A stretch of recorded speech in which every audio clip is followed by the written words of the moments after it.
Hello everyone, let's talk about our next topic, that is energy stored in a charged capacitor.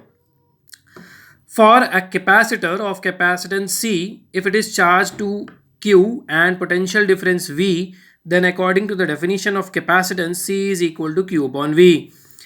That can also be written as V is equal to Q by C. If I am considering some more charge dq is given to the capacitor, then the work done will be equal to W is equal to V dq according to the definition of electric potential. So on placing the value of V from this equation, it can be Q upon C dq. So total work done in giving Q amount of charge, W is equal to integration of this above equation from 0 to Q. So C is constant, so it can be written as 1 upon C, and integration of Q dq will give you Q square by 2 and limits 0 to Q. After application of limits, it will become W is equal to 1 upon 2 Q square by C. So that is the work done in giving Q amount of charge to a capacitor. It is also known that work done in charging a capacitor is always equal to the electric potential energy stored in that capacitor. So U is equal to W. W is this half Q square by C. So on placing this value, U is equal to half Q square by C. Another formula of Q, that is Q is equal to CV. On placing that value, Q is equal to CV in this equation, it will become U is equal to half CV square. Half CV square.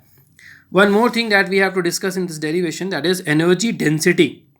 The energy density is the amount of energy stored per unit volume inside the space of capacitor, basically parallel plate capacitor. So we can write small u, that is energy density, is equal to capital U, that is electric potential energy, upon volume. So capital U is half CV square, and volume inside a parallel plate capacitor, actually the volume of space inside the parallel plate capacitor, is AD. A is the area of particular plate of a parallel plate capacitor, and D is distance between those two plates. So AD is actually the volume of space in between the plates of capacitor. So this V can also be equal to V is equal to ED. So on placing this value, E in place of V, it is E square D square, and in place of C we are writing epsilon naught A upon D, that is the capacitance of a parallel plate capacitor. So epsilon naught A upon D into E square D square, V square, V is equal to ED, on squaring it will become E square D square.